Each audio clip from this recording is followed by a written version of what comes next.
آج کا خطبۃ الجمعہ عظمت قرآن اور صاحب قرآن کے حوالے سے چند ایک فضائل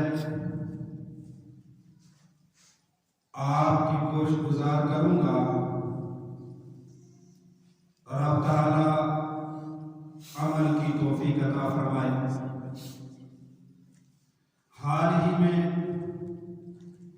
ایک ملک ہے سویڈن، جس نے قرآن مجید فرقان حمید کی بہت بڑی بے حرمتی اور گستاخی کی ہے۔ وہاں کے ایک گورے نے قرآن مجید کو اٹھا کر اسے آگ لگائی، جلایا۔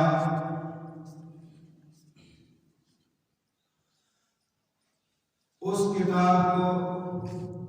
کہ جو خالق کائنات کی، مالک لم یزل کی، اللہ رب السماوات والارض کی مقدس کتاب ہے۔ قرآن مجید فرقان حمید اتنی شانوں والی کتاب ہے کہ جس کی شانوں اور عظمتوں اور رفتوں کا جا بجا بخود ذکر فرماتی ہے۔ سب سے بڑی اس کی شان یہ ہے، سب سے بڑا اعجاز قرآن کا یہ ہے کہ یہ کلام اللہ ہے، یہ اللہ کا کلام ہے۔ یہ اس کی سب سے بڑی شان ہے۔ اور دوسری شان وہ بھی بہت بڑی ہے کہ یہ قرآن مجید فرقان حمید رحمت عالم صلی اللہ علیہ وسلم کے قلب اطہر پر نازل ہوا۔ اس کی تیسری شان، اس کا یہ اعجاز ہے، یہ رحمت عالم صلی اللہ علیہ وسلم کا معجزہ ہے۔ قرآن کا یہ اعجاز ہے کہ قیامت تک یہ لوگوں کے سامنے رہے گا۔ اور اللہ تعالیٰ کی نازل کردہ کتابوں میں سے قرآن مجید فرقان حمید ایک واحد کتاب ہے۔ یہ وہ مقدس اور عظیم کتاب ہے کہ اللہ نے جو آسمانوں سے کتابیں نازل فرمائی،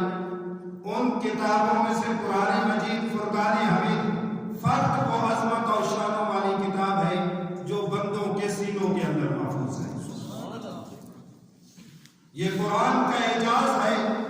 جس کو لوگوں نے زبانی یاد کر لیا۔ یہ قرآن کی شان ہے کہ اس کو انسانوں نے اپنے سینے کے اندر محفوظ کر لیا۔ لیکن حیرت اس بات پہ ہوتی ہے، تعجب اس بات پہ ہوتا ہے، امت مسلمہ کی لاپرواہی سمجھے یا امت مسلمہ کی سستی سمجھے کہ ایک کافر اٹھ کر حکومتی سطح کے اوپر پورے حکومتی پروٹوکول کے ساتھ حکومتی سطح سے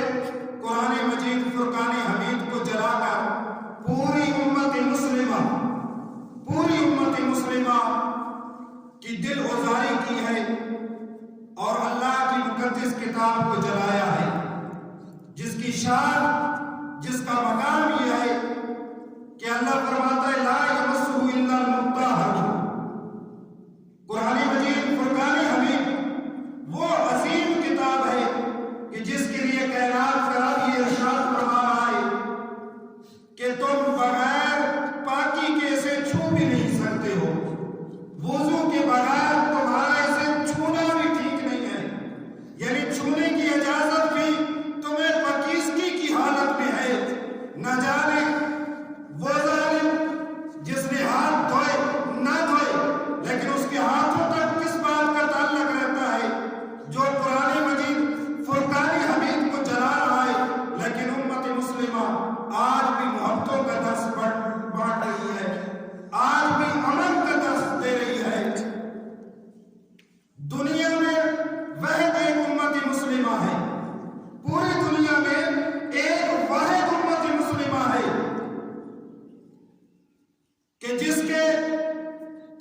نبی کے خاکے بنتے ہیں، کبھی خاندان رسول کی فلمیں بنتی ہیں، کبھی نبی کی بیٹیوں کی فلمیں بنائی جا رہی ہیں، کبھی واقعہ کربلا کی فلمیں بنائی جا رہی ہیں، کبھی اصحاب رسول پہ تبرہ کی جا رہی ہے، کبھی خاندان رسول کو برا بھلا کہا جا رہا ہے، کبھی رسول اللہ صلی اللہ علیہ وسلم کے خود خاکے بنائے جا رہے ہیں، لیکن پھر بھی امت جو ہے وہ بے حسی کا ہی شکار ہے۔ آج دن تک کسی یہودی کے کسی بھی مذہبی عمل کا کوئی خاکہ نہیں بنایا گیا، کسی بھی عیسائی یہودی کی کتاب کو نہیں جلایا گیا، کسی بھی سکھ اور ہندو اور ان کے بے جواز خدا جھوٹے خداؤں کے پتلے بنا کر چوکوں میں نہیں جلایا گیا۔ یہ ایک وحید امت مسلمہ ہے جس کے اوپر یہ پہاڑ توڑے جا رہے ہیں کہ کبھی ان کے قرآن کو جلایا جاتا ہے، کبھی ان کے رسول کے خاکے بنائے جاتے ہیں۔ وہ تو کافر ہے، ان کے دل میں جو آتا ہے وہ کرتے ہیں، کبھی قرآن جلاتے ہیں، کبھی رسول اللہ صلی اللہ علیہ وسلم کے خاکے بناتے ہیں، کبھی خاندان رسول کی فلمیں بناتے ہیں، لیکن ہم مسلمان ہیں، ہمارا قرآن کے ساتھ کتنا تعلق ہے، ہم قرآن کے ساتھ کتنے وابستہ ہیں، ہمارا قرآن کے ساتھ کتنا لگاؤ ہے، ہمارا قرآن کے ساتھ کتنا پیار ہے۔ جس شخص کو قرآن کے ساتھ محبت ہے، جسے قرآن کے ساتھ پیار ہے، اسے تمغہ امتیاز سے محمد رسول اللہ صلی اللہ علیہ وسلم نواز رہے ہیں۔ آپ نے فرمایا خیرکم من تعلم القرآن وعلمہ۔ دنیا میں ایک وحید قرآن کا طالب علم ہے، ایک وحید قرآن پڑھنے والا وہ طالب علم ہے جو قرآن کی تعلیم حاصل کرتا ہے، اس کے لیے محمد رسول اللہ صلی اللہ علیہ وسلم کا فرمان ہے، جب وہ اپنے گھر سے نکلتا ہے اللہ کے نورانی فرشتے اس کے پاؤں کے نیچے اپنے پر بچھاتے ہیں۔ یہ اعجاز صرف قرآن کے طالب علم کو حاصل ہے۔ یہ رحمت عالم صلی اللہ علیہ وسلم نے فرمایا، اللہ یہ نہیں کہتا کہ یہ کس نسل سے ہے، کس خاندان سے ہے، یہ امراء میں سے ہے یا غریبوں میں سے ہے، یہ سرداروں کے قبیلوں میں سے ہے یا گاؤں کے قبیلے میں سے ہے، کوئی بھی ہے، یہ رنگ کا گورا ہے یا کالا ہے، اس کا قد اونچا ہے یا چھوٹا ہے، اس کے کپڑے اچھے ہیں یا نہیں اچھے ہیں، اس کی پگڑی کیسی ہے، اس کی ٹوپی کیسی ہے، اس کا خاندان کیسا ہے، یہ رحمت عالم صلی اللہ علیہ وسلم فرما رہے ہیں، جو قرآن کا طالب علم بنے گا اللہ کے نورانی فرشتے اس کے پاؤں کے نیچے پر بچھائیں گے۔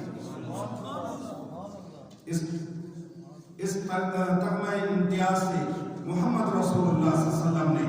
قرآن کے طالب علم کو نوازا ہے۔ آپ صلی اللہ علیہ وسلم نے ارشاد فرمایا، ان اللہ یرفع بہذا الکتاب اقوام ویضع بہ آخرین، کہ قوموں کی اونچائی، قوموں کی بلندی، قوموں کا اونچا ہونا قرآن سے ہے، قرآن کی عظمت سے ہے۔ جنہوں نے قرآن کو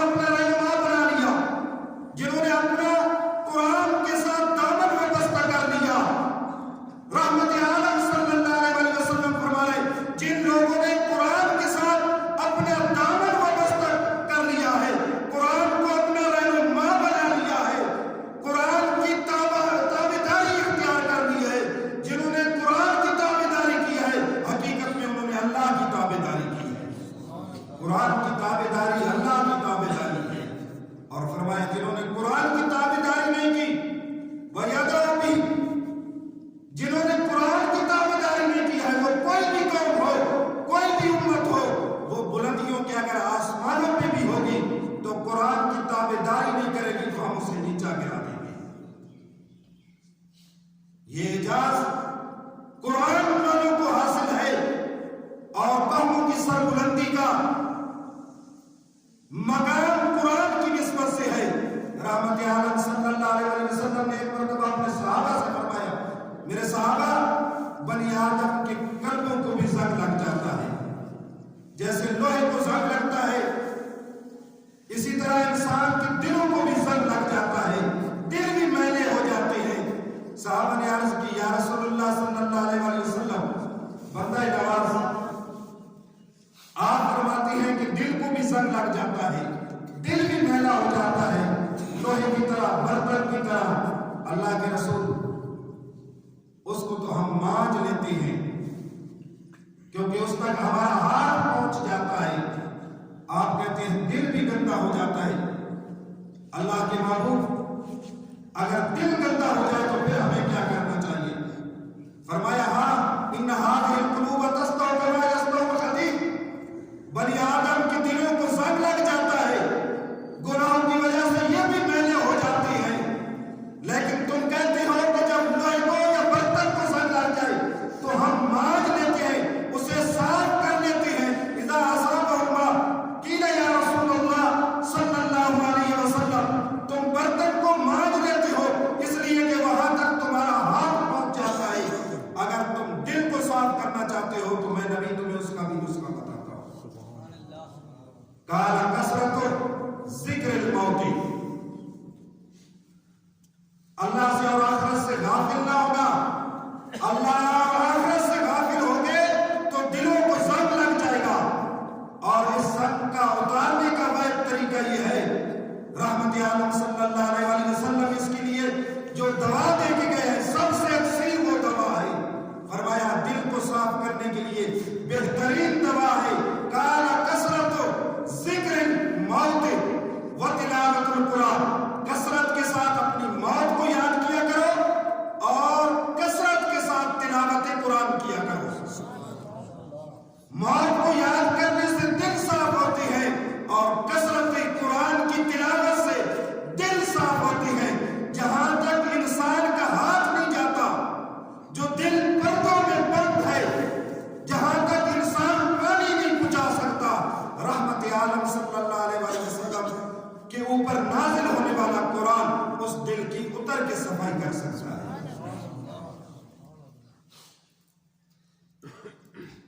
آپ صلی اللہ علیہ وسلم نے فرمایا کہ دو آدمی قابل رخش ہے، جن پر رخش کیا جاتا ہے، دو آدمی ہیں جو قابل رخش ہے۔ صحابہ نے پوچھا، یا رسول اللہ صلی اللہ علیہ وسلم، وہ خوش نصیب کون ہے جو قابل رخش ہے؟ فرمایا، ایک وہ خوش نصیب جس کو اللہ نے قرآن کی نعمت عطا کی، جس کو اللہ نے قرآن کی نعمت عطا کی اور رات دن کے اوقات میں وہ اس میں لگا رہتا ہے، کبھی سیکھنے میں، کبھی سکھانے میں، کبھی نمازوں کی صورت میں، کبھی نماز کے پیر، اور سب سے بڑی وجہ یہ ہے کہ اس کی تعلیمات پر، اس کی ہدایات پر عمل کرتا ہے۔ فرمایا جس کو اللہ نے قرآن کی نعمت عطا کی، جسے اللہ نے قرآن کی نعمت سے مالا مال کیا، وہ آدمی قابل رخش ہے۔ اور فرمایا دوسرا وہ خوش نصیب جس کو اللہ نے مال و دولت دیا اور وہ دن رات اللہ کے راستے میں خرچ کرنے میں لگا رہتا ہے۔ یعنی یہ قرآن بڑی شانوں والا ہے، ان ظالموں کو کیا پتا ہے، یہ تو آگ لگانا جانتے ہیں۔ رحمت عالم صلی اللہ علیہ وسلم نے پھر جب یہ قرآن نازل ہوا تو اس وقت ان کے بڑوں نے بھی ایسے ہی مخالفت کی تھی، کوئی کہنے لگے یہ محمد کا بنایا ہوا کلام ہے، کوئی کس طرح کی باتیں کرنے لگے، تو اللہ رب العزت نے ان کو قرآن کے اندر چیلنج دیا، فرمایا میرے محبوب صلی اللہ علیہ وسلم، آپ ان کافروں کی باتوں پہ پریشان نہ ہو، جو کہتے ہیں نا کہ یہ بندے کا کلام ہے، اللہ کا کلام نہیں ہے۔ وَإِن كُنتُمْ فِي رَيْبٍ، اگر انہیں شک ہے کہ یہ بندے کا کلام ہے جو ہمیں اپنے خاص بندے پر اتارا، وَإِن كُنتُمْ فِي رَيْبٍ مِّمَّا نَزَّلْنَا عَلَىٰ عَبْدِنَا فَأْتُوا بِسُورَةٍ مِّن مِّثْلِهِ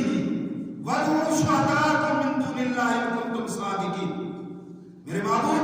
اگر یہ اس کلام اللہ میں شک کرتے ہیں تو انہیں کہو اس جیسی ایک چھوٹی سی صورت بنا کے لیا، اللہ کو چھوڑ کر اپنے سارے حمیتیوں کو بھی بلا لو۔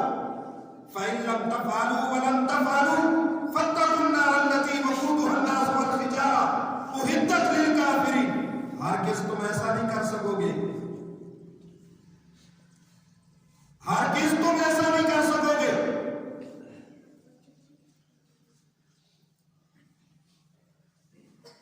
اور پھر ڈرو اللہ سے، اور اس آگ سے ڈرو جس کا ایندھن بنیں گے انسان اور پتھر۔ یعنی یہ ابتدا سے ہی جب قرآن نازل ہوا تو اس کے مخالفین اس وقت سے ہیں،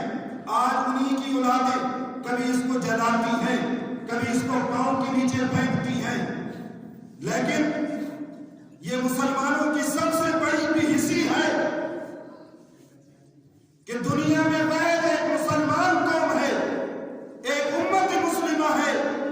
جو اپنے قرآن کی بے حرمتی بھی دیکھ کر خاموش ہے۔ عالمی سطح پر سویڈن کو جواب دینا چاہیے تھا پوری دنیا کے مسلمانوں کو کہ ظالموں، جو تم قرآن کو جلا رہے ہو،